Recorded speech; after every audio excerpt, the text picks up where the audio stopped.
За өдрийн төргийн бизнес саунд подкастын сонсогчдод бас үзэгчдэд бизнесмен эрх редактор даваад ирж байна. За манай подкастын ээлж дугаар хэлж байна. Өнөөдрийн зочноо танилцуулъя. Milkman компани үүсгэн байгуулагч гүйцэх захирал хамт өгсөрөөд байна. Өдрийн мэнд. Өдрийн мэнд. За баярлалаа. За тэгэхээр Milkman брэнд маань бас нэлээ өрмөц брэндтэй. За одоо уламжлалт тийм төг хийдэг сүүг ашиглаад бас уламжлалт технологиор юм уламжлалт бүтээгдэхүүн сүү өрөм тараг одоо юу гэдгийг те бидний нөгөө хөдөөгийн айлд очиод идэх дуртай тэр гоё бүтээгдэхүүнийг үйлдвэрийн аргаар одоо үйлдвэрлэж зах зээлд нийлүүлдэг юм өрмөц брэнд байгаа. За тэгээд саяхан үйлдвэрлэлээ өргөжүүлээд ингээд ерөнхийдөө бизнесээ дараагийн шатанд гаргаад авч яан захирал байна. За тэгэхээр хамгийн түрүүнд би зүгээр өөрөөс чинь ер нь ягаад ийм бизнес хийх болсон гэдгийг түүхээс чийж яриулъя гэж бодож байна. Яг одоогийн манай компани яг бизнес моделийг хараад үзвэл энэ санаа угаасаа байгаагүй. Зүгээр л аваад зараад борлуулад үзье гэж эхэлсэн. Тэгээд альва миг нөгөө борлуулаад техник халахмыг хийгээд ирэхээр ямар асуудал байгааг нь олж харж эхэлсэн. Тэгээд шийдэл нь юу юм гэж хайж явж байгаад тэгээд за окей угаасаа л уламжлалтын аргаар боловсруулж байгаа сүүл бүтээгдэхүүний чинь хамгийн том асуудал нь өөрөө их хэмжээгээр үйлдвэрлэхэд юм байна, тасралтгүй үйлдвэрлэхэд юм байна, доктортой байхад юм байна гэдгийг олж хараад тэгээд одоо үйлдвэрлэл рүү шилжсэн дээ. Тэгээ үйлдвэрлээд ихсэн дараагийн ажлууд нэгээд өөрөөсөө одоо зах зээл маань өөрөө энэ бизнес моделийг хөгжүүлсэн гэх юм уу? Тэгэхээр анх бол одоо сүү тараг зардаг байсан гэж ойлгож болох уу? Тэр хэдэн оны үед энэ жахан тодорхой ярил тээ. 2020 оны зунаас эхэлсэн. Тэгээд бидэд бол зүгээр нэг лангуу түрээсэлж аваад тэгээ ингээд уламжлалт аргаар боловсруулсан энэ бүтээгдэхүүнүүдийг ер нь ингээд доктортой бас борлуулдаггүй юм байна. Тэгээ дээрэс нь тухайн үед сошиал онлайнаар ингээд шинэ өрөмний зурагнууд маш өндөр хандлттай гэтгсэн мөртлөө зах зээл дээр доктортой нийлүүлэгч байхгүй байгааг харсан л та. Тэгээд тэрийг зүгээр анх хүмүүсээс аваад одоо дамжиж борлуулад эхэлсэн. Тэгээд дахиад нөгөө нэг доктортой бус нэг өдөр нь борлуулалт одоо дүгэлт ирдэггүй. Тэгжээт л өвөл болохоор тасарчдаг.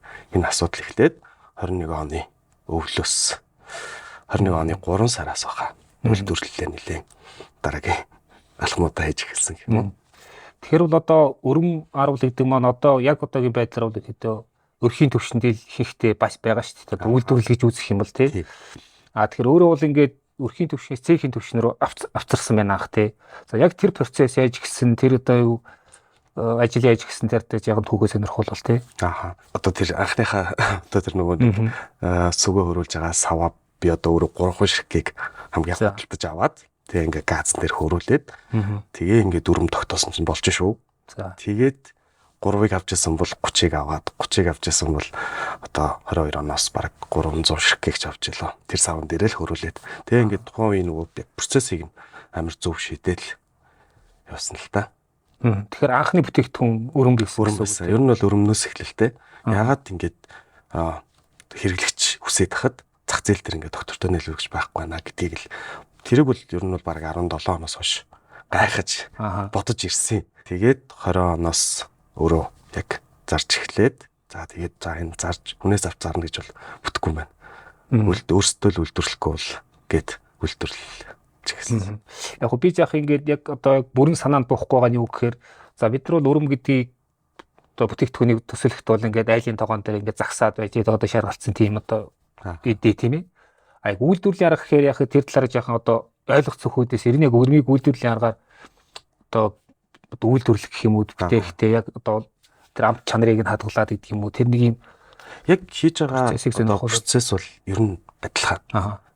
Бид эдийн хамгийн сайн чадсан юм бол угаасаа арай жоохон их хэмжээгээр сүг хөрүүлээд тэгээд нэг одоо литр сүнээс гарах өрөмний гарцыг бас харьцангуй ихээр гаргаж авч чадсан.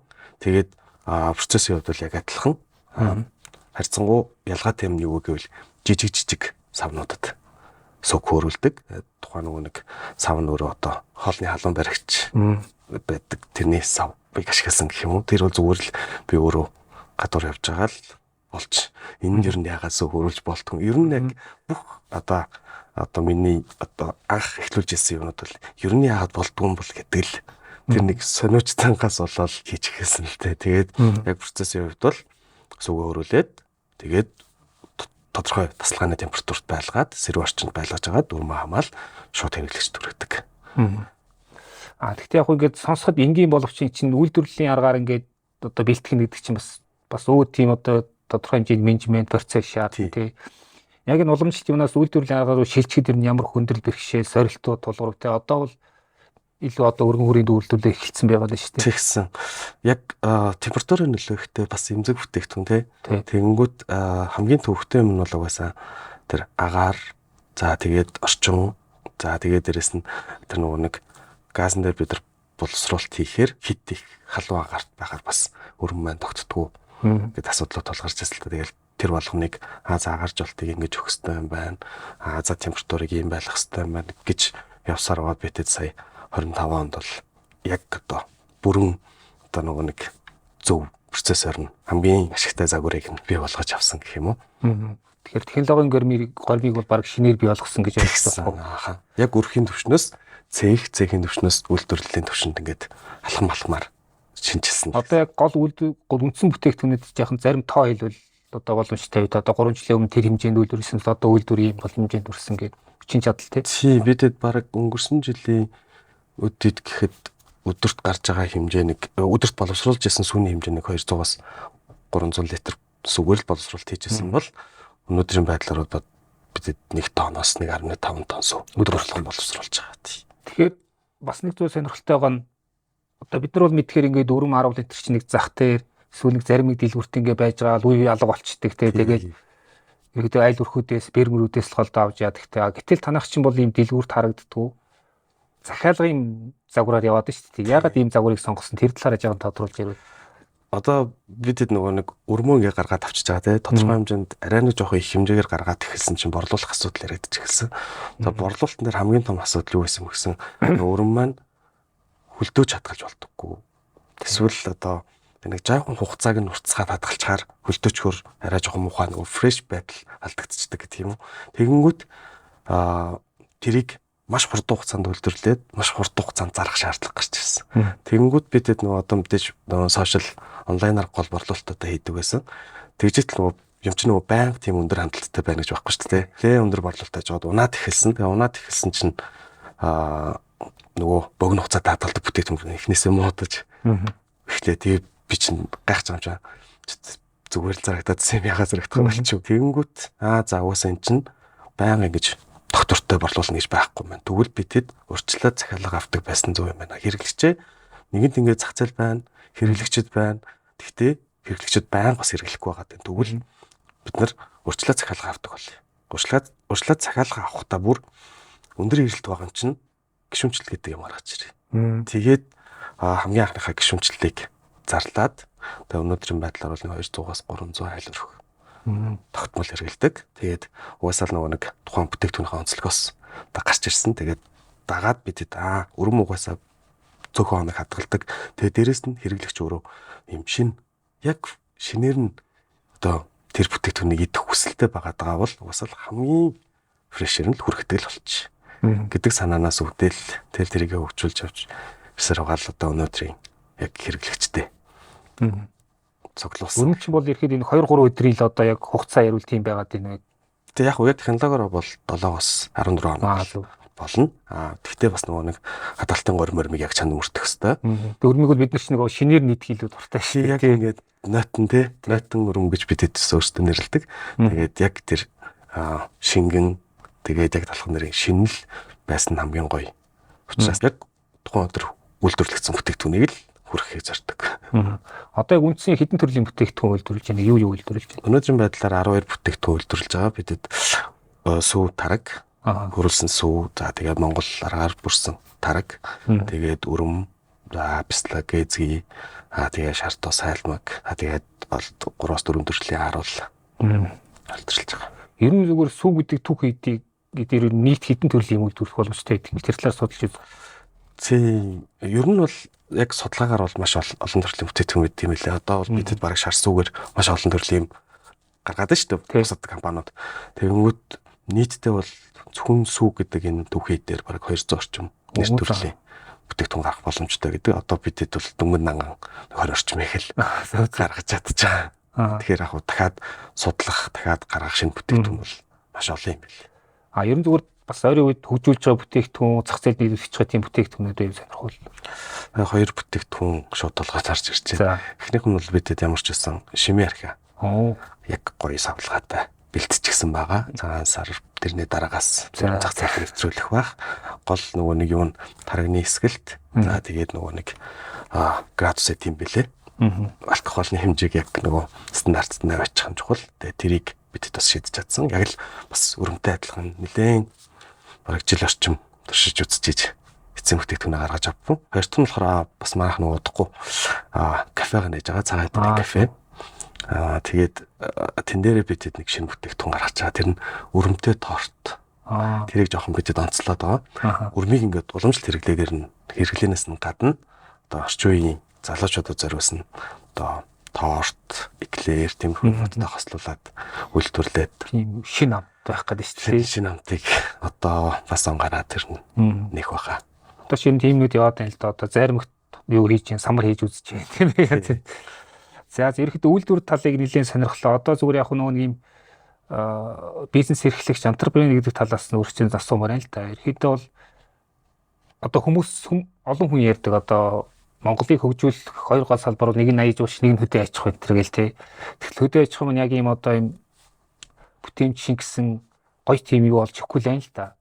Энэ зүгээр өөрийн чинь бодлоор хөдөө аж ахуйд бизнес эрхлэнэ гэдэг яг юу гэсэн үг юм? Хөдөө аж ахуй энтерпренер байна гэдэг юу гэсэн? Ер нь яг өөрөө бол яг л энэ салбар одоо чиглэлд яваадах шиг зүгээр харагддаг байхгүй. Энэ тал дээр бодлоо олцсон.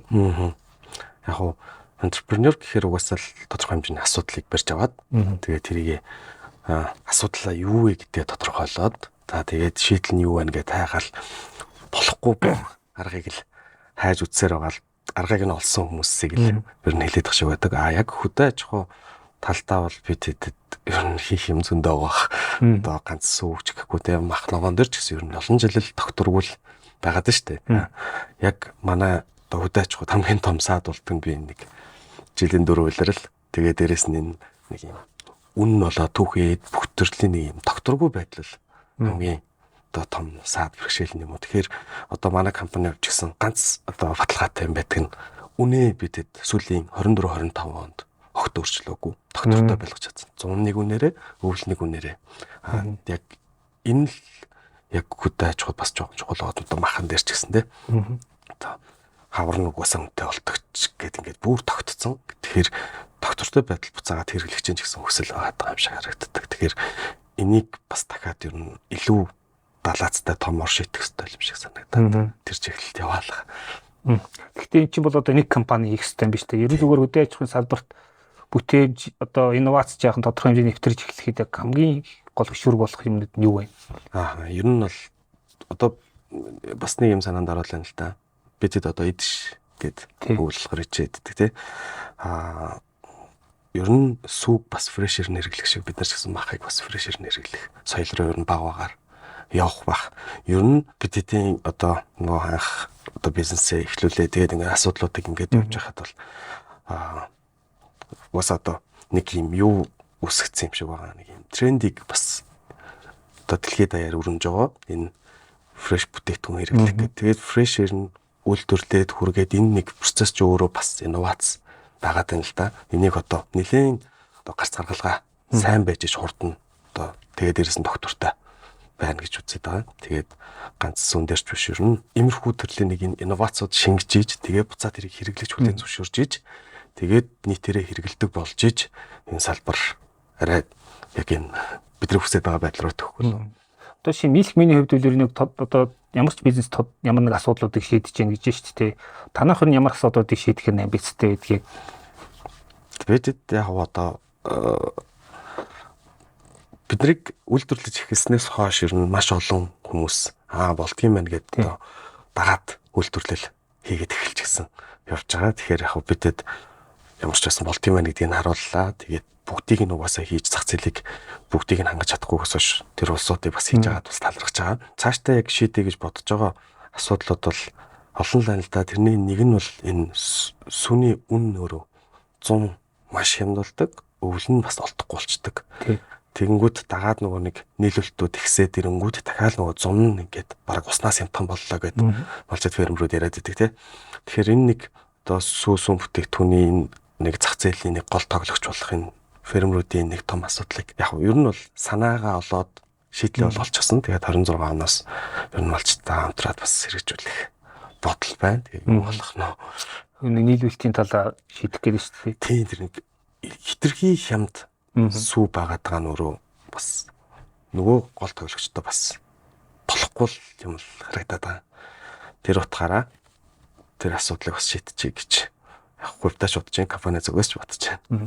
Ер нь зүгээр яг одоо ингээд том компаниуд үдээчхийн бизнес рүү ингээд боломжоор орж ийн топ санхүүжилттэй тий одоо MCS гэх юм уу гэдгийг. Тэгэхээр яг одоо танах шиг ийм жижиг гарааны бизнесүүд гэх юм уу тий яг одоо ийм одоо өсгөн байгуулагчийнхаа энергиээр явж байгаа.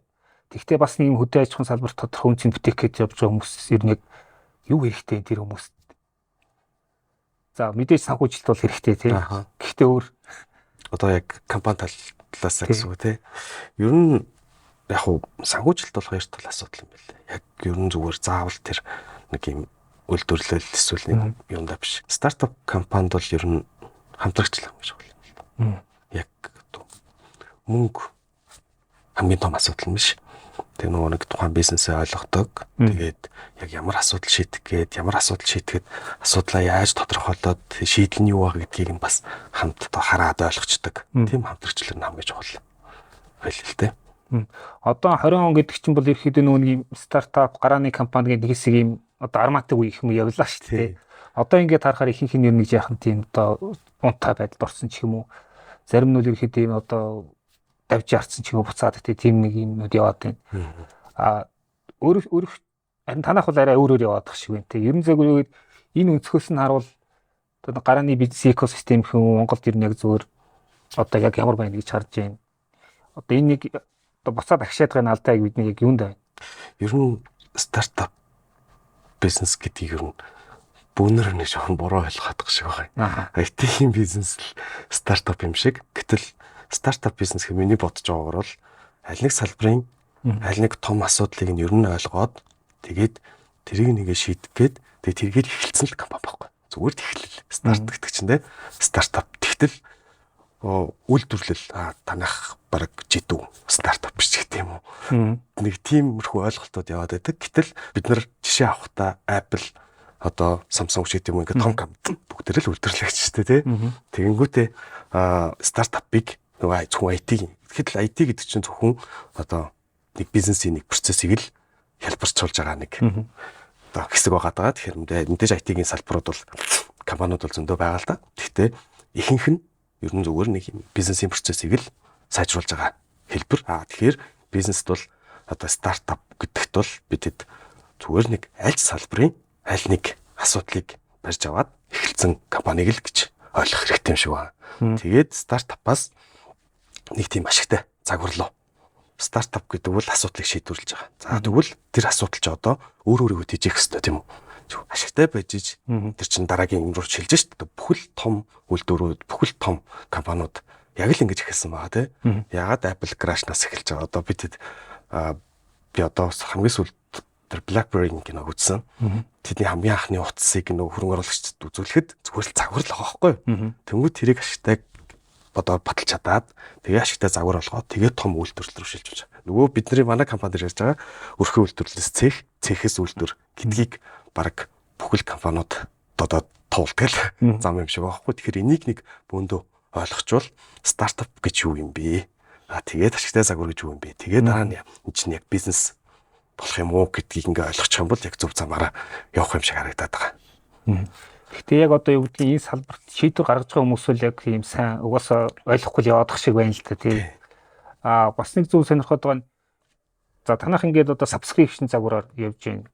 За бүтээгдэхүүний багцын хувьд бол бас тийм хямдхан бол бас биш яваад байгаа тийм. Энэ бол нөгөө өөрөө чи яриад байгаа ашигтай загвартай анханаас ер нь яаж ашигтай ажиллах гэдэг тухай л шүү дээ. Энэ санааг ер нь өөрөө яг яаж одоо бодож олсон бэ те эсвэл одоо ямар нэг хүмүүстэй зөвлөлдсөн үү? За эсвэл өөрөө ерөнхийдөө ингээд угаасаа л ингэж явахгүй болохгүй мэн гэдэг бодол байсан уу? Гүг энийг бол би нөгөө нэг Shark Tank нэвтрүүлгээр орж байхад анар Shark надад бүр яг ингээ явсан зүгээр юм шүү гэд хэлжсэн. Тэгээ яг тухайн үедээ бол бид нар хэрэгжүүлэх нөхцөл нь бүрдээгүй. Тэгээд бид чинь нэг тодорхой хэмжээний нөгөө санаагаа нэг юм цэхийн төвшөндөө байччаад тэгээд хэрэглэгчээ санал болгосон. Яг тухайн үед санаа аваад нэг 6 сар байна уу? 6 сарын дараа хэрэгжүүлж эхэлсэн. Shark Tank-аас чинь санхүүжилт авсан тий. Аль Shark-аас авлаа? Мөнхнасан Shark. Мөнхнасан Shark-аас. Тэгэхээр бас энэтэй холбогдсон асуух нь ерөнхийдөө одоо нөгөө нэг хөрөнгө оруулагчдын бас юм сэтгэлгээ соёл гэж байгаа даа шүү дээ. Одоо за баруунд бол одоо мэдээж сонгодог утгаараа өгчөц одоо венчур хөрөнгө уулын ажил хөрөнгө оц юу ч гэдэг ингээд шатаар ингээд дэш наваа явчихдаг. Нэг тоо байдаг. Бүр ингээд дэлхийн хэмжээнд болсон том компани эцэстээ ингээд нэг 10 хэдэн хүн л яг эзэндээ үлддэг юм байлээ гээд. Тэгэхээр Монголын одоо энэ хөрөнгө оруулагчдын сэтгэлгээ соёлын талаар бас юу гэж боддог вэ те. Яг янз янзын юм яриануд яваад байдаг та тий. Ер нь ямар компанид хөрөнгө оруулж байгааг ч мэддэггүй юм шиг л шүү дээ. Тийм. Би одоо Shark Tank-аас хойш ер нь баг маш олон одоо санхүүжилт тааж тий. Тэгээд олон хүмүүстэй уулзаж, питч тавьж, тэгээд бизнесээ ингээд ойлгуулах гэж утсан. Тухайн компани яг ойлгохгүй болохоор ямар бизнес байгаад байгаа, ямар нэг юм ашигтай загвар байгаад байгаа, юу шийдээд байгаа, тэгээ юунд хүрэх гээд байгаа гэдгийг ойлгохгүйгээр за нэг мөнгө л ингээд бүх асуудлыг шийдчих юм шиг. Гэтэл гол одоо хамгийн том асуудал бол мөнгөөр шийдэж чадахгүй асуудлыг л асуудал тооцож мөнгөөр шийдэж болж байвал тэр бол асуудал биш. Гэтэл манай тэр нөгөө нэг үйлдвэрлэлд мөнгө гэхээсээ илүү тэрийг яаж өргөжүүлэх, яаж яг тэр ашигтай загвар руу очихын, дараа нь яаж үйлдвэрлэл рүү очихын гэдгийг хөрөнгө оруулагч нар бол тэр тал дээр жоохон одоо мэдлэг дутуу байт юм бэлээ. Энд ч одоо өндөр эрсдэлтэй. Хоёрдугаарт тэр нэг бизнесийнхаа гол амин сүнсийг нь ойлгох хэрэгтэй тий. Гуравдугаарт болохоор хек кашиг ойлгоод иддэг. Хувьцат компаниуд шиг. Эсвэл нэг хадгаламжинд мөнгө хийж байгаа юм шиг. Эсвэл зүгээр нэг бонд худалдаж авч байгаа юм шиг. Энд чинь тухайн компаниг хамт тэр дараагийн шат руу орох гэдэг шүү дээ тий. Тэрийгээ жоохон дутуу ойлгох юм шиг байгаа. Ер нь тэгэл стартапын хөгжлөөр бол хөрөнгө оруулагч бол бас нэг гол тоглогч мөн л дөө. Тийм алдаанууд байдаг юм шиг санагддаг. Тэр зүгээр Монгол стартапыг ойлгож хөрөнгө оруулах хүн одоо цөөхөн гэж хэлэх гээд шүү дээ. Тий, яг одоо байхгүй гэхэд хаашаа. Одоо би бол маш олон хөрөнгө оруулагчтай уулзч явсны эцэст бол одоо яг үндсэн хамтрагч олсон гэх юм уу тий. Тэгээд ядчил нөгөө миний юу яриад яваад байгааг ойлгодог. Хамтрал хамгийн чухал байгаа байхгүй. Тэгээд хоёрдугаарт мэдээж санхүүжилттэй яах юм гээд дараагийн асуудлууд яригдчих эхэлт юм билээ. Одоо нэг юм яриад штэ ингээд одоо гараа нэг бизнес хийх гэж байгаа хүмүүсийн санаануудыг бах яриулж яснаа ингээд нөгөө талд шал яг ижлэхэн төсөл хөгжүүл явцсан тийм тохиолдол гээд тэр бол зөндөө байдаг те. Энд иймэрхүү юм тохиолдож байв. Ер нь юу асуух гээд нэхэр яг өөрийнхөө бас нөгөө нэг одоо бүтээгдэхүүнийг оюуны өмчийн механизмаар ч юм уу ямар нэг байдлаар нь хамгаалдаг уу? Зөвхөн манай лого л хамгаалттай байгаа. Гэхдээ мэдээж нөгөө нэг үйлдвэрлэж байгаа одоо тэр процесс эдрэг бол одоо бид оюуны өмчөөр баталгаажуулна. Ер нь яг гэхдээ миний нэг хувийн бодол өгдөө. Гэхдээ хийлтэй. Яг адилхан хийгээ чадчихвэл тэгээд одоо юунаа гойшхон тийм те. Хөөрөл илүү сайн хийлтэй. Дахиад дараагийн гоё юм бас бодож олъё л тайлбарлаа. Тийм болохоор нэг тэр нь бол нэг амар эмзэгэлдэггүй шүү дээ. Тэгээд тийм яг гарахын тулд бол нэг тоодоггүй гэх юм уу? Ер нь зүгээр Milkman гэдэг брэнд яг гол өрсөлдөх чадвар нь гэвэл мэдээж танахыг бол дуурайхад бол тийм хэцүү биш байх гэдэг шүү дээ тий. Яг өрсөлдөх чадвараа ер нь яг тэр нэг юугаа та нар яаж юм гаргаж ирж байна? Хуулбарч болохгүй талуудаа гэх юм уу тий? Бид яг ингээд өнгөрсөн жил дэлгүүрүүд одоо нөгөө нэг хэрэглэгч төлөө харах болох гэдэг дэлгүүрүүд төр нийлүүлэлт хийж эхэлсэн байхгүй. За тэгэл ер нь өнгөрсөн жилийн өвлөөс хойш бол ер нь маш олон одоо адилхан үйлдвэрлэдэг хүмүүс угаасаа л бүгдээр л өрөм яаж цагсаадгийг те ялангуяа малтай арах хүмүүс бол бүгдээр нь мэдчихэж штэ. Тэгэнгүүт тэгвэл бид нар яах ёстой юм болоо гэж би бодсон байхгүй. Тэгвэл нөгөө анх бодож байсан шигэ их хэмжээгээр л үйлдвэрлэе. Арай жоохон тэр нөгөө процессоо сайжруулад энийг одоо нөгөө арай жоохон их хэмжээгээр үйлдвэрлэхээ би мэдээд нь штэ те. Төрүүлээд хийгээд үтцсэн болохоор ч юм уу. Тэр ч утгаараа бидэд яг окей 25 онд бол бараг бүтэн ингээд үйлдвэрлэлээ өргөтгөх ажил явсаар байгаа, туршсаар байгаад дуусч байна. өнөөдрийн байдлаар бол бидэд яг өрөм гэдэг бүтээгдэхүүнээр бол нэлээд их хэмжээгээр үйлдвэрлэгч болоод эхэлчихсэн байгаа. Тэгээд яг дагалдах бусад бүтээгдэхүүнүүд төр ингээд сая түрүүний ярьсан шиг нөгөө нэг өрөмтэй торт мортод ингээд илүү гоё хөгжүүлэлт хийгээд инновац шингээгээд арай жоохон бүтээлч байх гэж л оролдож байгаа. Тэрнээс биш нэг л юм аягээд байвал тэр чинь хөгжихгүй шүү дээ. Зөв. Хүргэлтийн ер нь яг логистикийг ер нь яаж шийдэж байна? Тэг хүргэлтийн маш олон компанитай хамтрах гэж үзчихсэн. Тэгээд бас болтгон байлээ. Юу гэхээр нөгөө нэг хэрэглэгч өглөө эрт авахыг хүсэж байна. Фрешэр нь өглөөний цайндаа хэрэглэхийг хүсэж байна те. Бидэд бол яг одоо өөрсдөө үргэж байгаа. За хэрэглэгчд урьдчилан захиалга аваад цагаа тохирол тэгэл аль болох нөгөө нэг ах үдтэй цөөхөн учраас бас болоод байна л да. Ер нь бол яг өөрсдөө шийдэхгүй болохоор өөр компаниудтай хамтрахаар тухайн компани бас бодлого арай өөрөө гаа тэгжитэл нөгөө богино хугацаанд хадгалдаг дээрээс нь хадгалтын горим шаарддаг бүтээгдэхүүн дээр ингээд зориулсан магазинаас үйлчлэгээ байдаггүй ч юм уу те. Тиймэрхүү асуудал гардаг юм. Ер нь гэхдээ цаашдаа үйлдвэрлэл үргэлж байгаа юм чинь бас одоо хэрэглэгчийн тоо нэмэгдэх л бах та те. Тэгэхээр бас үргэлж өөрсдөөс хөрөхгүй байх нэ те. Тийм. Ер нь л яг хүргэлтийн шийдлүүдийг үл ярилцж байгаа. Гэхдээ бидэд бол нэг зүйлийг л одоо амлаж хэлэх нь зөвхөн хүргэлтээр авсан нь л хамгийн ер нь фреш байх боломжтой л юм байлээ л дээ. Тэгэхээр бидэд илүү тэр хүргэлтийн логистикийн асуудлуудаа шийдээд хүргэлт дээр илүү төвлөрнө. Мэдээж бусад одоо борлуулалтуудаа бол мэдээж орхихгүй. Тэгээд явах. Түрүүний хөрөнгө оруулалтын харилцаан дээр би тодруулах гэжсэн. Өөрөө ярьж байгаа ингээд олон хүнтэй уулзч ингээд хөрөнгө оруулалтын хилцэл хийж явсан гэж энэ нэг өөрийг чинь хизээш зөвшөөрөхгүй гэж боддог одоо тийм одоо санал юу вэ те. Ихэнх хөрөнгө оруулагчтай уулзаад одоо ажиглагдсан те. Өөрийг чив татуу зогсдог те. Би энэ дээр яаж болт хийж болохгүй гэдэг. Тэр зарчим. Компани бол ер нь бүх саналыг л сонсч ирсэн тийм. Ер нь бол яг гол нөгөө нэг юу чинь одоо бас даваа тал одоо өөртөө бас нэг юм итгэдэг байгаа юм. Нөгөө нэг гарц гаргалгааг нь надаас илүү сайн хүн мэдхгүй юм чинь би юунаас айх юм бэ гэдэг тийм одоо зарчимтай. Тэгээд тэр утгаараа бол яг гэхдээ нэг юм байт юм байлээ. Монголд ер нь манайх бөөнөр л нэг асуудал одоо нэг юм асуудалтай байгаа. Юу гэхээр гэрээ байгуулчаад гэрээнийхээ үргийг угс биелүүлдэг. Тэр зүгээр ингээд бараг уншихч хөө бараг зурдаг гэх юм. Тэрийг л өстой маш сайн мэдэрсэн. Тэр утгаараа гэрээнийхээ үргийг л маш сайн биелүүлдэг. Тим хамтрагчийг л одоо хүлээж хүсэж хайж явж ирлээ. Тэгээд ер нь зүгээр ганц хөрөнгө оруулалт харилцаан дээр ч биш. Зүгээр ингээд нэг юм бараа бүтээгдэхүүн нийлүүлэгч байсан. Тэн дээр 14 хоног бол 14 хоног, 10 хоног бол 10 хоног л байх хэвээр. Уг нь бол. Тэгээд тэр нэг юм гэрээ одоо гэрээний зүйл залтуудыг ингээд яг дагаж мөрддөг байх л одоо хамгийн чухал юм шиг санагдаад байгаа шүү дээ. Ер нь зүгээр өөрөө үүсгэн байгуулагч одоо гүйцэтгэх удирдлагын хувьд за бизнес эрхлэгчийн хувьд те гол баримтлагдаг зарчмууд юу вэ те одоо 20 он гэдэг чи одоос тодорхой хугацаанд 5 жил болчихлоо. Энэ хооронд яг бизнесийг чинь гэж тэлэхэд бас нэг одоо тусалсан нэг тодорхой зарчмууд ноён руу байх гэдэг шүү дээ. Тэрэн дээрээ оолцсон. Энэ дээр нэг жишээ хэлэхэд нөгөө BYD гэдэг одоо хятадын маш том цахилгаан машин үйлдвэрлэгч тэгээ батарей үйлдвэрлэдэг компани ба шүү дээ. Тэнгүүд ковидын үеэр машины борлуулалт унангууд маш богино хугацаанд дэлхийн хамгийн том маск үйлдвэрлэгч болсон. Нэг тийм жишээ байгаа. Энийг би ярих туфтаа. Яагаад тэгэхээр шийдвэрийг тэгж хурдан гаргах хэрэгтэй шүү. Тэр том жижиг компани ялгаа угаасаа байхгүй байхгүй юу?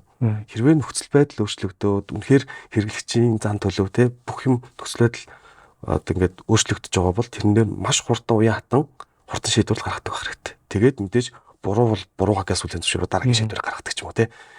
Энийг л баримтлаад явж ирсэн болохоор бас харьцангуй тухайн үеийн асуудлыг маш хурдан шийдэж тэгээд дартан гарч чадсан болов гэж боддог шин. Ер нь Milkman-ийн хувьд хамгийн одоо дооц зэгтээ үрсэн ямар мөч вэ нэг хямралын зэгтээ гэх юм. Тэг яг түрүүний гэрээний зүйл залттай холбоотой л асуудал байгаа. Тэгээд өстө бараг үйл ажиллагаа зогсоох дээрээ тулаал. Тэгэл одоо нөгөө нэг гэрээ байгуулагдсан байгаа учраас гэрээнийх нь үргийг биелүүлүүлээд тэгээд дараагийн ажил руу халаарсан да. Тэгэхээр мэдээж одоо яг зогсмоор шантармаар үе бол бизнес эрхлэгч болгонд л байдаг. Гэхдээ өөрийн чинь тийм одоо юу гэдгийг инспирэшн авдаг ч гэдэг юм уу. За эсвэл одоо тийм одоо ихтгэл үнэмшил авдаг тийм зүйлийг байна. Мэдээж бол зөвхөн одоо ганц төгс хэд хүн анх 5 жил байснасаа байсантайгаа өнөөдөр адилхан биш. Ямар нэгэн байдлаар бие хүний хувьд тэ өөрчлөгдсөн л байж таараа шүү дээ. Тэгэхээр юунаас ер нь цэнийг авч өдөө өрөө. Ер нь нэг асуудал бариад авчвал тэрний шийдлийг олох л ер нь хамгийн гоё. Яг тэрнээс л одоо заахгүй дараагийн асуудлыг бариад авахд дарга нь олдчих юм байна. Шийдэгдчих юм байна. Болохгүй зүйл гэж байхгүй маань. Гэхдээ дунд нь болохгүй маш олон юм байдаг шүү гэдгийг ингээд нөгөө ойлгоод хумсарлаад явчихаар тэр л одоо дараагийн асуудал руу бас зөрөгтэй орох цэник болж исэн юм уу даа л гэж боддог шүү дээ. Ер нь бизнесийн ухааныг ер нь яаж судалж байна? Одоо бизнес удирдах ухааныг гэх юм уу те? Ер нь яг уу бизнес гэдэг чинь нэг юм юу л байгаа юм л да. Миний харж байгаагаар юм процесс л байгаа юм байна. Тэ? Процессыг л яаж зөв удирдах чадчихээн. Тэнгүүт миний нэг баримтлагдаг зарчим байгаа. Би тэр процессд оролцоод ах юм бол энэ процесс болохгүй хатна гэсэн үг. Би оролцохгүй байх тусам тэр процесс амар сайн ажиллаад гэсэн үг. Яагаад гэвэл алдаа гарахад би оролцож таарна шүү дээ. Тэр алдаа гарч байгаа учир шалтгааныг л хайдаг. Тэрнээс тэр одоо нэг одоо алтайгаа нэг засчаал яг гараад байгаа шалтгааныг нь тоохгүй өрхөд бол дахиад гарах нь ойлгомжтой. Яг л нэг юм машин бүтээж байгаа юм шиг л байгаа юм л та. Тэгэхээр тэр нөгөө суур шалтгааныг нь тодорхойлоод тэгээ тэрийг л одоо засаад сайжруулад явчих юм бол тэгээд ер нь аль болох надгүй л явчих юм бол тэр бол маш сайн бизнес гэж боддог шин. Өнөөдөр өөргөө чи хамгийн одоо өөрийг ч оролцуулахгүй хамгийн сайн явдаг болсон ямар ажил энэ компанид ирж байна. Сонирхолтой тий. Яг нь ер нь бол үйлдвэрлэлийнхаа процессыг бол харьцангуй яг надаас хамаарахгүйгээр ингээд явдаг болгочихсон. Мөн борлуулалтыг ч гэсэн аль болох би оролцохгүйгээр гэхдээ мэдээж жоохон асуудал гарсаар л байна. Бизнес юм чинь дахиад нөгөө нэг асуудлууд бол гарч л байгаа өдөр тутамдаа. Тэгээ тэрийг яаж бүр дахиж гарахгүй болтол нь шийтгүүл гэдэг дээр илүү төвлөрөөд явж байгаа. Тэгэхээр одоо яг өөрийн чинь хамгийн их одоо санаа тавьж энерги зарцуулж байгаа ямар ажлууд байна? Яг өнөөдрийн байдлаар. Яг өнөөдрийн байдлаар. Өнөөдрийн байдлаар бол угаасаа 26-ныхаа төлөвлөгөөн дээр л хамгийн их санаа зовж байна. Бидэд нэлээд том өргөтгөл хийчихсэн. Тэгээд одоо дараагийнхаа 3-5 жилиг ч гэсэн харчихсан. Шинэ нэг шин одоо түрүүн кафе нэгдлээч гэдэг юм уу те. Тиймэрхүү ажлууд дээр илүү төвлөрөөд явж байгаа. Тэгээд бүтэн жилээр нь харахаар бас нэлээд хугацаа ороод тэнээр ажиллаж явж байгаа. Ер нь зүгээр 5 жилийн өмнөхтэй харьцуулахад ямар зүйл дээр ер нь хамгийн их удаан бодол хийдэг болсон бэ? Бас ямар зүйл дээр нэх бодохгүй нэг хордны шийдвэр гаргадаг болсон бэ? Тэр талаас сонирхолтой тий. Хамгийн удаан бодож байгаа нь бол ер нь нэг юм зах зээлийг ойлгох гэх юм уу тий. Зах зээл ч амар хурдан өөрчлөгддөг. Тэгээд адаглаад л зүгээр дэлгүүрд ороход хүн юуг илүү сонирхож чинь, юуг бодохгүй бодлоо амлалт хийж чинь гэдгийг баг ингээд ажиглаад тэрнэр ингээд хамгийн их цаг зарцуулах баг хобби болчих шиг өндөөс үлдээ. Тэгэл яагаад хэрэглэгч тэрийг шууд бодохгүй авч яах гэдэг нь хүртэл надад амар сонирхолтой санагдаад байгаа байхгүй. Яагаад тэр брэнд жишээлбэл одоо тарган дээр очингоо те ихэнх хүмүүс бол үнэхээр аваа сурцсан байт юм билээ. Одоо тухайн бүтээгдэхүүнээ. Тэгэхээр тэрийг хүртэл ингээд нэг жоохон илүү ойлгохгүй тэгвэл шинэ бүтээгдэхүүн хажуу талд нь тавихад тэрэн дээр хүмүүс ядаж үзэж гин үү? Ядаж ингээд сонирхож гин үү? Эсвэл бүр сонирхохгүй байна уу гэдгийг ингээд илүү анзаарч. Ер нь бол зах зээлийг л мэдрэхийг л илүү хүсэж байдаг. Тэгээд бүх шийдвэрийг бол угаасаа ирээдүйд ингүүл яах вэ, тэгвэл яах вэ гэдгийг маш сайн бодож байгаад гаргадаг. Тэрэн дээр л жоохон хугацаа авдаг. Тэр нь дандаа бараг 3 сарын дараах ажлууд л байдаг л да. Бодохгүй асуудал бол угаасаа л өдөр тутмын асуудлыг бол хамгийн зөвөр нь өөр арга байхгүй юм чи яах юм гэсэн ингээд шийдвэр гаргах хэрэгтэй. Тийм. Алдаатай ч байсан, оноотой ч байсан шийдвэр гаргаад болохгүй маргааш нь тэрийг засаал юм шүү дээ. Тэгэл ер нь бол газ өдөр тутмын асуудлаа шийдчихэд харин урт хугацааны юм дээр бол илүү сайн бодохгүй бол зах зээл бол моо ялангуяа манайх шиг жижиг зах зээл бол тий ер нь эмзэг жижиг. Ер нь зах зээл талаас зах зээл нь өөр яг ямархуу одоо онцлогтой байгаад яг танай секторт ер нь сонирхуулах юм байв л. Тийм сүүсүн бүтээгдэхүүн дээр борлуулалт бас жоохон уналттай л байх шиг байна. Ер нь яг тэгтээ дан ганц сүүсүн бүтээгдэхүүн биш. Юугаараа одоо 25 он бол жоохон чангал бол дуусчих шиг шүү дээ. Ер нь олон жил бодож байгаа юм дөө. Тэгээд нэг л тийм шинэ бүтээгдэхүүнүүдэд хөгжүүлэлтэн дээр маш муу юм шиг санагдаад тийм. Манай том компаниуд ч байсан. Ер нь жижиг үйлдвэрлэгч ч байсан. Сонголт амар багтай. Одоо зарагдж байгаа баг бүтээгдэхүүнүүд бол тэгэл бараг 5 жилийн өмнө гарцсан. Бидэд бол нэг үе бодвол одоо тодорхой доктортой үйлдвэрлэлээд сурчсан байгаа шүү дээ. Тэнгүүд ингээд шинэ зүйлүүд дээр л жоохон амар удаан юм шиг санагдаад. Тэгэл яг хөө тэрэн дээр нь одоо бас юмуд гарах гал явж лээ л да өөрөө ч гэсэн. Ер нь танах Milkman за урт хугацаанд харуул ер нь яг хэдэн жилийн дараахыг ер нь харж чадсан бай ер нь жишээ нь одоо 5 жилээр зураглаа гаргаж чадсан уу? За 5 жилийн дараа Milkman хэрэгтэй энэ цэгт очсон байх гэдэг юм. Тэр нэг ас хэтийн ер нь нэг цэгээр хаана хатгачаад энэ одоогийн байдлаар. Компанийн хувьд бол яг энэ бол бас миний бас мөрөөдөл дөө. Юу гэхээр ер нь яг дан сүүсүн бүтээгдэхүүний зах зээлд одоо IPO хийсэн компани ганцхан сувцэд компани байгаа. Хэдэн жилийн түүхтэй лээ те. Өөр компани бол яг дангаараа байдаггүй. Тэгэхээр энэ зах зээлийнх нь өнгө төрхөнд ерөнхийдөө ажиглаж байгаа. Тэгэхээр би бол бас нэг IPO бизнесийн нэг оргил үе дээр яг ингээд одоо бодож байгаа шинэ бүтээгдэхүүнүүд нэг шинэ ажлууд маань яг нэг зүв байх юм бол те бизнесийн оргил үе дээр нэг IPO хийчихвэл гэж бодож байна. Хэрвээ тэр маань болохгүй бол компаниг бол ийм шинэ зүйлийг л амар сан гаргаж чаддаг. Одоо бидэд бол зөвхөн үнэний сүн дээр л ажиллаад байгаа тий. Энэ жил бол бас анзаархад хэдэн гоё айргийг гоё савлаад ч юм уу ингээ гаргачихж байгаа. Гэхдээ угаасаа нэг сүүсүн бүтээгдэхүүн дээр гол асуудал нь юу гэхээр тэр савлгаа тэр одоо гоё харагдах юмнууд бол биш. Ер нь борлуулалт ч тийм амар том асуудал биш. Гол юм бол угаасаа л тэрийг яаж эхнээс нь ахуулаад трак хийгээд үйлдвэрлэх үү? Яг одоо манай тэр уламжлалт аргыг хадгалаад тий. Тэгээд тэр уламжлалт арга гэдэг чинь яг үннийг хэлэхэд явж бол хөрөл хэрэглэгчийн хүсэл байгаа тоххой. Яг тэгж үйлдвэрлэгдсэн бүтээгдэхүүнийг хэрэглэх сонирхолтой байгаа тий. Тэр утгаараа өөр одоо бүтээгдэхүүн ер нь дандаа шинэ зүйлийг л гаргадаг юм компани болчихсон л гэж боддог шүү дээ. Илүү хурдтай тий. Ганц хүс хийдэг хүн яг одоо зүгээр 20 оноос хойш бие хүний хувьд яг ямар гол өөрчлөлтүүд гарсан бэ те одоо өөрийгөө зүгээр ингээд хөндлөн тавиад талент тарлаа гэж бодох те. За 20 онд байсан ганц төгс одоо ингээд өөрчлөгдсөн байна гэвэл те ер нь яг уу нэлээд л тайван болсон байна.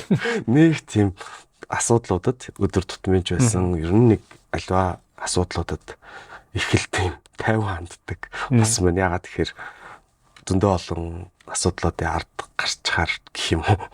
Тэрийг л амирх анзаарч. Өмнө нь нэлийн бухимддаг болсон байна шүү дээ. Тий яг нөгөө мэдгүй чадахгүй байж байгаа энэ салбарт орцсон. Тэгээд зөндөө асуудлуудтай нүүр тулаад үтцсэн те. Тэгээд зөндөө бараг нөгөө хөрөнгө оруулалтын харилцаагаар ороод үтцсэн, хөдөлмөрийн харилцаагаар ороод үтцсэн. Тэгэл маш олон юмны ард бол за шийдэгдсэн шүү дээ. Энд одоо юунд сүрчин хөвдөл гэдэг. Ганц төгс гэдэг хүн ер нь зүгээр захирлын хувьд ирэхээр ямар хонцлогтой вэ? Одоо бага ямар зарчмаар яаж удирддаг вэ? Одоо яг нөгөө нэг ажлууд маань ингээд нэлээд төлөвлөсөн ажлууд маань ингээд яваад ихсэн. Одоо манайх төр бас яг шинэ менежментийн баг бүрдэж эхэлж байгаа. Тэгэнгүүт би нэг л юм хэлтий. Та шийдвэр гаргах маш том эрхтэй шүү. Бидний шийдвэр гаргахаас айгаарай. Хамгийн гол нь тэрийгэ логиктой зөв надад шийдвэрээ ингэсэн юм а тэгсэн юм а гэдэг л маш зөв тайлбарч чадах хэрэгтэй. Тэгэхгүйгээр хүн нэг шийдвэр гаргасан тэрийг ингээд огт бодоогүй эсвэл ингээд зөв буруу нь хамаагүй эсвэл шийдвэр гаргаагүй байх юм бол тэр өөр амар том асуудал байхгүй. Тэгээд хэлж байгаа юм хэдүүлээ маш гоё тийм хөндлөн бүтцтэй шийдвэр гаргах тогтолцоон ч гэсэн нэг тиймэрхүү те. Харин шийдвэрүүдээ буруу ч байсан гарах хэрэгтэй. Хамгийн гол нь яагаад гэдгийг амар сайн тайлбарлах хэрэгтэй. Тэгээд хэдүүлээ ер нь бол зүгээр нэг баг шүү. Би одоо заавал та нарын захирал гэдэг юм бол одоо бүр дэлхийд даяар л байхгүй болж байгаа. Бусад тогтолцоос хэвтэй тогтолцоор шилж байгаа. Гэхдээ манайх бол яг жинхэнэ бодитоор хэвтэй тогтолцоотой шүү. Тэгээд гэж хэлдэг. Тэгээд яг миний асуух дуртай хоёр л асуулт байгаа. Бүх юм дээр яг яасан одоо тэг яах юм. Тэгээ энийг тэр орж ирээрээ тий. Тэр хоёр асуултанд л хариулчих юм бол бүх шийдвэрийг гаргаж болно. Тэгээ шийдвэр гаргалтаа чинь ингээд маш тодорхой дараагийн алхмууд нь хүртэл гаргаа авчин. Тэгээ мэдээж төлөвлөгөөнд уйлдах хэрэгтэй. Ер нь зүгээр танаа багийн соёл гэвэл бас юу гэж өөрсдөө үздэг вэ? Ер нь за энэ л ер нь энэ нэг уур амьсгал энэ ааврал бид нарыг ер нь нэгтгэдэг гэдэг ч юм уу. Тэр чинь нэг үл одоо бараг л ярьчлаа дөө нэг стартап соёл шүү дээ, тэ. Стартап соёлын одоо хамгийн том даваа тал нь бол маш хурдтай шийдвэр гаргах, маш хурдтай нөхцөл байдлыг тодорхойлох. Тэгээд дараагийнхаа юмыг ч гэсэн маш хурдан бодоод заавал тэгж нөгөө нэг одоо бидний нэг сарын төлөвлөгөө гарцсан гэл нөгөө төөл нухаадахгүй те. Окей тэгвэл ингээд өөрчилжүүл яа тийм гэдэг юмыг амар их бодож явах хэрэгтэй юм шиг байна. Тэрийг л одоо нэг юм соёл болгочих гол үзэл байна. Зөв. Би нэр өөрийн үндсэн мэргэжлийг бас асуухаа марчиж. Ер нь яг ямар мэргэжилтэй, энэс өмнө ямар ажил эрхэлж гисэн юм бэ? Би Мөс олон улсын харилцааны сургуулийг 2015 онд төгссөн. Тэгээд гадаад харилцааны мэргэжилтэн гэж явдаг. Тэгээд сургуулаа төгсөөд нэгдсэн үндэсний байгууллагын олон улсын шилжилт хөтөлбөрийн байгууллагад IUMT 5 жил ажилласан. Тэгээ 2020 онд ажилласаа гараад яг нөгөө ковид мөвид гээд ер нь ажилласаа гарах шаардлага гарсан. Тэгээд олон жил бас судалж бодож исэн ажлаа эхлүүлэх боломж гараад тэгэл компани эхлүүлсэн дээ. Ер нь нүгд ажиллаж исэн тэр одоо мэдлэг туршлага одоо яг энэ бизнест ямар байдлаар нөлөөлж тусалж? Тийм манайх их сонирхолтой одоо байгууллага байсан л та. Яагаад гэхээр олон улсын байгууллага чинь бол том төслүүд дээр ажилладаг бол яг миний нөгөө ажиллаж исэн төсөл болохоор одоо Европын орнуудаас Монгол орондоо одоо ирж байгаа магадгүй 10-15 жил амьдарсан хүн Монголдо ирэхэд бас л цоошин орчин хөхтэй шүү дээ. Тэрэнд нь ингэж тусалдаг. Тийм хөтөлбөр хэрэгжүүлдэг байсан байхгүй юу? Иргэн сууршихад нь тусалдаг хөтөлбөр. Тэгээд яг тэрний төслийн мэргэжилтнээр ажиллаад тэр эргэж ирж байгаа улсуудыг Монголд ингээд сууршихад нь дэмжлэг үзүүлнэ, зарим хүмүүст бизнес хийхтэн, зарим хүмүүст амьдрах, байр авахт нь ингээд тусламж үзүүлээд сонирхолтой юм гэвэл бараг 500 евроогоос эхлээд 10,000 евро хүртэл ингээд хүмүүст энд сууршихт нь бэлэн мөнгөний тусламж хэлбэрээр бас үүсчихсэн тохиолдлууд байгаа. Тэнгүүд яг хөө эндээс яг юуг олж мэдсэн бэ гэвэл одоо тэр хүнийг энд таксины бизнес хийхт нь машиныг нь авч өгөө гэдэг тийм нэг юм жижиг мини төсөл бичээд тэгээд нөгөө нэг санхүүжуулагч байгууллага руугаа бид нар тэрийг нь орчуулад явуулаад тэгээд зөвшөөрлийг нь авсны үндсэн дээр тэр санхүүжилтийг нь олгодог гэсэн байхгүй. Тэнгүүд одоо ингээд бодохоор бараг юу бах юм. Хөрөнгө оруулагч талаа ажлыг өмнөөс нь хариуцаад Монголын нэг юм хөрсөн дээр хийдэг гэхээр энэ нөгөө нэг би бараг олон улсын байгууллагт биш тухайн гаднаас ирж байгаа хүмүүст Монголд сууршихт нь ингээд хөрөнгө оруулалт хийхт нь ингээд тусалж дэмжиж ажилдаг байсан одоо позишн дээр л ажиллаж ижил дээ. Тэгээд бүр яг сайн санаж ин 2-3 айлт байхаа бидэд бүр өхөр авч явжсэн байхгүй. Тэгэл явж үзээл те өхрийг нь авч өгөөл тэгэл нэг тийм аж ахуйг нь анх удаал харж байгаа шүү дээ. Би өөрөө мэдэхгүй учраас тэгэнгүүт л яг тэр салбар ер нь л хөгжөөгүй нэг л тийм дутуу санагдаал. Тэгэл нөгөө нэг фэйсбુક дээр харангуут өрмний пост нь амар өндөр хандлттай. Тэгээ гараад харахаар бүтээгдэхүүн байхгүй. Тэгээл гайхаж явж байгаа л 2-3 жилөөр гайхсан. Яа тийм болоо гэл. Тэгээд тэр бол надад амар их нөлөөлсөн санагддаг. Ихэд бол хүссэн цагтаа өрмөө идээсэл гэж бодсон байна шүү дээ. Шилжилт төлөвлөгөөс бас нэг зүйл сонирхмоор байна.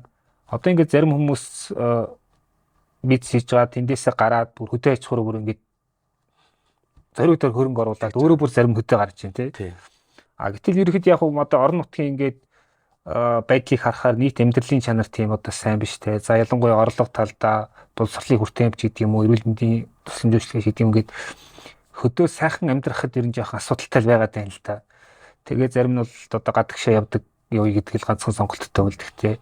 Тэгэхээр одоо гин ч юм уу одоо асуулт асуугаад ер нь яг Монголын хөдөөд яаж сайхан амьдрах юм бэ? Юу эрэхтэй юм бэ? Яг тэгэл нөгөө боловсролын асуудал байна, бүтцийн асуудал байна. Яг тэр мөрийг үлдэхдээ би тэд одоо хоттой ойр байгаа тохиолдолд шийдэж болоо л юм л да. Гол нь тэнд чинь нэг юм арай жоохон бие тамар бөгөөд нэг юм ашигтай бизнес байх юм бол тэр чинь аяанда өөрөө хөгжиж явчихна.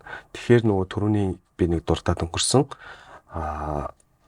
энэ сүүн бүтээгдэхүүний нэг гол тоглогч болох малчит фермеруудын нэг бизнес моделийг нэг амар гоё ашигтай болгочих юм бол тэр нэг тийм бас нэг юм загвар бэлдээд өгчмөр санагдаад байгаа байхгүй юу. Тэгэл тэрийг нь хүмүүс ингээл хүссэн үедээ ч байх те. Ер нь бол амар том шийдвэр шүү дээ. Мал маллаад амьдрах гэдэг чинь. Гол нь яаж маллаад яавал ингээд өрөөгөөчтэй те. Бизнес байхын чинь бас нөгөө талдаа бизнес. Тэнгүүд тэр нэг юм ашигтай загварыг л бий болгоод өгчих юм бол энэ аяндаа өөрөө хөгжиж юм шиг санагдаад байгаа. Ялангуяа Улаанбаатар хотод яалчгүй хаслагдсан бүс нутагт бол өстой олон асуудал байгаа хаа. Тэрийг бол өстой бодсон. Одоо малччин бол ерөөхдөө юм нэг ус усны арай гайвууг дагаж малаа дагаж явдаг нэг хүн болчиход шүү дээ. Менежер биш, бизнесмен бол бүр биш. Тэгэл хот руу хүүхдүүд рүү хэд мөнгө явуулдаг тийм бүхлэн бус болчиход байна л да. За энийг яриад байвал хоёул тэгээд бас зөндөө юм ярих бах те. Тэгээд бас нэг зүйл сонирхох ер нь подкаст юм сүүлийн асуулт болж байна л та те. Одоогийн ган төгс те 5 жилийн өмнөх ган төгс одоо юм захиж хэлэх бол одоо ямар захиас байгаа тэр. Яг ингээд асуунгууд нэг юм санаанд орж байна. Zuckerberg гэсэн баха нэг тэгж хэлжсэн. Хэрвээ би яг ийм зүйл туулахаа одоо анх эхлэхдээ мэдчихсэн бол би эхлэхгүй байх байсан гэдэг. Хэрвээ би за чи ийм туулна шүү гэдгийг 19 онд ч юм уу 20 онд очиод өөртөө хэлчих юм бол эхлэхгүй байх. Хэцүү шүү дээ тэр чи тэ. Тийм болохоор бараг юм хэлэхгүйсэн тэр тэ. Тэгэл хар зүрхээр бор зүрхээр явж ирсэн дээ. Тэгжиж тэр асуудлуудыг шийдэж ард нь гарах одоо нөгөө алхам болж байгаа. Тэгээд энэ хэцүүгэл одоо ер нь бол тэгэл хэрвээ зүгээр яг очиод хэлвэл за ингэж алдаа гаргаа шүү ингэж гэж хэлэх гээд нь шүү дээ санаа. Тэгэхээр чин нөгөө хэцүүгэн сонсцсон чинь айгаад хийхгүй байхгүй юу. Тэгэхээр 5 жилийн дараа бас тэгэл дахиад өөр байх хат тий. Магадгүй тэгэл ах тий. За баярлалаа. Тэгэхээр бас нэг зүйл сонирхмаар байна. Өөр нэг за мэдээж өдөр тутмын ингээ ажиллаж суралцах зүйлээр нь ер нь яг зүгээр ном унших ч гэдэг юм уу бусад ямар контент чинь юм одоо тэндээс мэдлэг авах ер нь ямар суугаад байна үрчив. Тэгээ бас одоо юу гэдгийг бусад бизнес залуучууд зөвлөхөд ер нь бас за тэгээ тэрнийг уншиж яриач гэдэг юм уу те эсвэл тэр хүний үгийг нэг сонсч яриач гэдэг юм уу. Уншдаг ном ментор хоёрын талаар би сонирхоод байна. Сүүлийн үед бол ер нь шинжлэх ухаантай холбоотой бүх юмыг л жоохон бүр ингээд бүр өглөөр гарна ойлгож одоо сонсож унших гэж хичээж байна. Тэгтээ зах гарахгүй л юм л да. Яг бизнес талдаа бол би 3 жилийн өмнө одоо ч гэсэн угаасаа яг тэр л бодогдоод байдаг. Өнөөдөр ярьсан асуултан дээр ч гэсэн нөгөө би оролцохгүй байвал тэр би одоо процесс маш сайн явж байна гэдэг шиг төгс компани бүтээх нууц гэд яг танахаас гаргасан баха. Тэрийг дээр гарч ирсэн. Тий. Тэр номыг уншаад би 2 удаа уншсан. Яг нэг 6 сарын хугацаатай. Тэр яг одоо нөгөө нэг тухайн үед үүсчихсэн асуудлуудыг шийдэлтэд амар том нөлөөлж байсан байхгүй. За ингэжээч миний хүсэж байгаа юм бол би хэлэх юм биш та. Би оролцохгүйгээр энэ компани өөрөө явдаг. Тэгээд тэхийн тулд зайнаас удирдах. За мөн ингээд бүр бизнесийнхаа процесс бүрийг эдсээр нь ойлгох гэл тэр бүх юмыг одоо хийж эхлэхэд тэр ном надад бол амар том нөлөөлсөн. Тэгээ одоо ч гэсэн ер нь хүмүүсийг тэр номыг олоод уншчихвал яг бизнес эрхэлж байгаа хүмүүс ч байсан. Манай дээр байгаа шүү. Тэнгүү тэр ном чи өөрөө юуг зааж байгаа вэ гэхээр бити оролцох гэдэг. Оролцоод байвал нөгөө хүсээд байгаа. Тэгээ тэр ном дээр нэг би яг тоог нь андуурч магадгүй нөгөө нэг хамгийн анх эхлэхдээ нэг тэдэндээ өргөөр компани зарна гэдэг. Тийм энэ ч одоо нөгөө стартап болгоод процесс болгоод ашигтай загвар болгоод тэгээ үйлдвэрлэл рүү шилжихэд энийг зарах гэдэг шүү дээ тий. Тэр чинь бол одоо бас тодорхой хэмжээний бас л хүмүүсийн мөрөөдлүүдийн нэг. Тэгэхээр тэр номны төгсгөл нөгөөхөө гаргасан чинь юу ятдаг санагдаад байна.